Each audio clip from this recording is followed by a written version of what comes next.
Hafa, and thank you again for joining me, Mr. Lee Weber from Micronesian Divers Association Incorporated.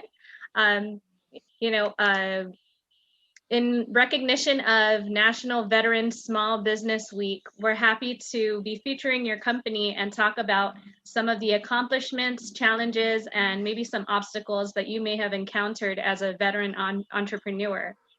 So please tell us a little bit about yourself and your small business.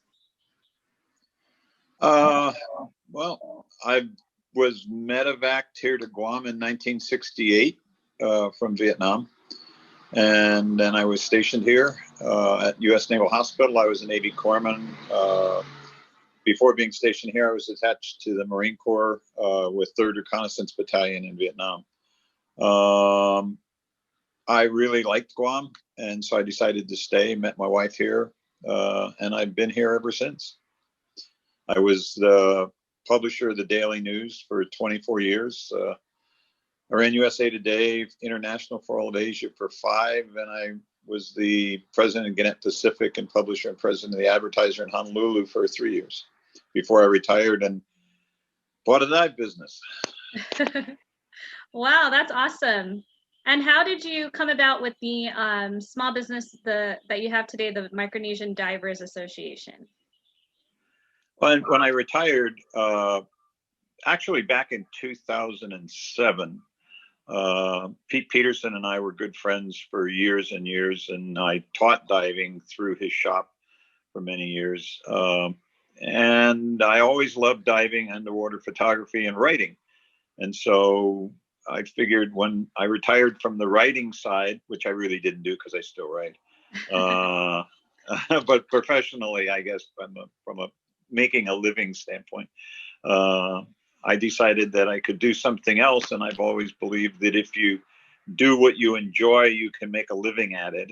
And so we went in with a partner and we bought Micronesian Divers in 2007. Wow, that's amazing. And we've owned it ever since. Awesome. That's so inspiring. How many years in business have you guys been thus far? With the small business, 2007. So wow. That's 13 years now. 13 years. Wow, that's such a great inspiration and accomplishment. So congratulations on that. So you kind of talked a little bit about that and how that inspired you, right, to start your small business. So what are some insights that you've learned when starting your business? Well, for me, I was involved in large businesses before, never small businesses. And running a small business is very much different than running a large business. In large businesses, you're dealing with more cash assets, and you're dealing with a wider variety of talent than you can afford to have in a small business. And so it takes a bit more creativity and I think a lot more hard work to run a small business than it does to run a large one. You just simply don't have the depth of assets that you have in a small business that you have in a large business. I think that's the biggest thing I learned. Okay. And what are some challenges that you might have encountered when starting your small business that you didn't anticipate? Basically, from my perspective, the combination of having a military background and having a large corporate background, you tend to, at least I did, you tend to be a lot more regimented. From a military background, that's logical because of military rules and regulations. From a corporate background, large corporation background, you've got constraints on you because you have to report to Wall Street on a quarterly basis. And so in a small business, you don't do that. You look in the mirror and report to yourself every morning. So it's a lot different. And so you have to learn to adapt to those and not try to make your employees fit that military or large corporate mold, because they're not cut that way, and you can't make them that way. And so you have to adapt yourself to fit that mold that you've now voluntarily gotten yourself into. Right. It's kind of a shift, right, to deal with from going from the military standpoint and way of thinking and the corporate standpoint to actually owning your own small business. And like you said, you just look in the mirror, you're your own boss, and you have to kind of figure it out as you go. So that's very interesting that you pointed that out. Thank you for that. Yeah, it's a lot, in many ways, it's a lot less stressful in a small business than it is in a large business. But then in other ways, it's more stressful because everything is on your shoulders. You can't lay anything on anyone else's. Right. They depend on you, right? Everybody does. Okay. So with that, being in the military has trained you for unexpected events. Do you think that because of your military experience, you were better able to deal with the unforeseen circumstances of the current COVID-19 pandemic? And what are some ways that your company has maybe pivoted to be resilient during this time? I'd say, yeah, the military does prepare you for adversity. And this is most certainly adversity.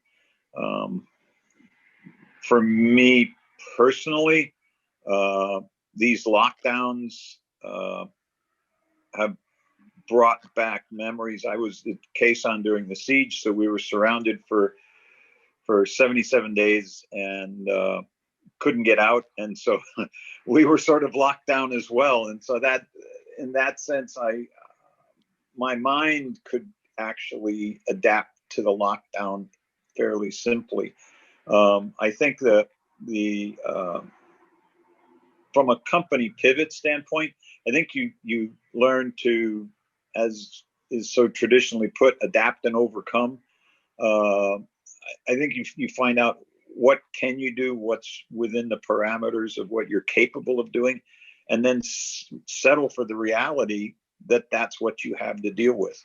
So you have to figure out how you're going to make things work within those guidelines, and you can't get out of them. So when it comes to the distancing and the masks and the washing and all the other things that go with it, you say, okay, well, we just do that.